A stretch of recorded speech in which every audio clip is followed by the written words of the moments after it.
नमस्कार, मी पंजाब डॉक्टर हवामान अभ्यासक। आज आहे 14 ऑगस्ट 2024। आजपासून परत शेतकऱ्याला सांगतो, ज्यावेळी समजा एखादं लाईट नसली, सॅटेलाइट जर बंद पडलं तर निसर्ग कसा अंदाज देतो तुम्हाला ह्या याच्यानुसार दाखवणार आहे। तर तुम्ही बघा, आज दिवस मावळत असताना असं लाल आभाळ झालेलं आहे, तांबडं झालेलं आहे। असं झाल्याच्या नंतर जवळपास 72 तासामध्ये त्या ठिकाणी पाऊस येतो, म्हणून हा अंदाज निसर्ग देऊन जातो। ज्यावेळेस समजा दिवस मावळत असताना पावसाळ्यामध्ये अशी परिस्थिती होते, त्याला त्या भागामध्ये जवळपास 3 दिवसामध्ये त्या ठिकाणी पाऊस येतो। हे कारण निसर्ग सांगतो। राज्यामध्ये आज आहे 14 ऑगस्ट। सर्व शेतकऱ्याला सांगू इच्छितो, आणखीन तुम्ही काय करा, 17 तारखेपर्यंत तुम्ही शेतातले कामे करून घ्या, कारण की राज्यामध्ये 17 तारखेपर्यंत हवामान कोरडं व उष्णता जास्त राहणार आहे, कडक ऊन राहणार आहे, की गरमी राहणार आहे की खूपच गरमी राहणार आहे। त्याच्यामुळे सर्व शेतकऱ्यांनी अंदाज लक्षात घ्यायचा। आणि आता म्हणजे राज्यात आता 17 तारखेनंतर मग राज्यामध्ये पाऊस येणार आहे, म्हणून हा अंदाज लक्षात घ्यायचा। तर राज्यात तरी पण सांगायचं झालं तर विभागावर बोलू तर सुरुवातीला काय आपण पूर्व विदर्भाकडे बघू।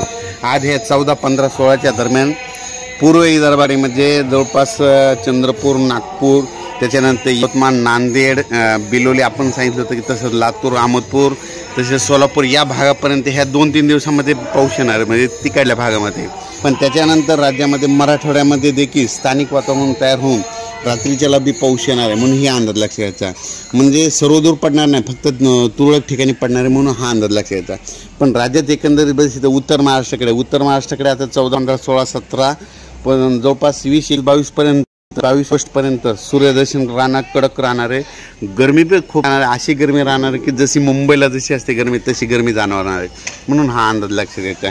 त्याच्यानंतर पश्चिम महाराष्ट्रात देखील त्याच्यानंतर सातारा, सांगली, सोलापूर, कोल्हापूर त्या भागात देखील आणखीन 3 दिवस म्हणजे 17 तारखेपर्यंत 14, 15, 16, 17 ऑगस्टपर्यंत कडक ऊन, गरमी खूप राहणार आहे। आणि त्याच्यानंतर 18च्या नंतर सांगलीकडे देखील पाऊस पडणार आहे, म्हणून हा अंदाज लक्षात घ्यायचा। जर पश्चिम महाराष्ट्रात सातारा, सांगलीकडल्या शेतकऱ्यांनी आणखीन एक काळजी घेण्याची, कारण की परत एकदा पुन्हा आणखीन एकदा जोरात पाऊस पडणार आणि पुन्हा पूर परिस्थिती येऊ शकते, म्हणून हा एक अंदाज सर्व शेतकऱ्यांसाठी देत आहे।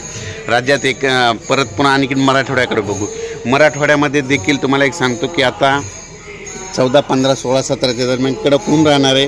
गरमी इतकी आहे की जशी मुंबईला अशी गरमी जाणार आहे, पण तुरळक ठिकाणी रात्रीच्याला अर्ध्या तासाचा 1 तासाचा पाऊस येईल, पण सर्वदूर पडणार नाही, फक्त तुरळक ठिकाणी पडणार आहे। आणि परत आपण काय करू की आणखीन पूर्व विदर्भ आणि पश्चिम विदर्भ, तर पूर्व विदर्भ, पश्चिम विदर्भ देखील 2-3 दिवस आणखीन कडक ऊन पडणार आहे, म्हणजे जवळपास 18 तारखेपर्यंत कडक ऊन राहणार आहे, गरमी देखील राहणार आहे, म्हणून हा अंदाज लक्षात घ्यायचा। पण राज्यामध्ये पूर्व विदर्भ आणि पश्चिम विदर्भात देखील 18च्या नंतर पुन्हा एकदा पावसाचं वातावरण तयार होणार आहे, पाऊस येणार आहे।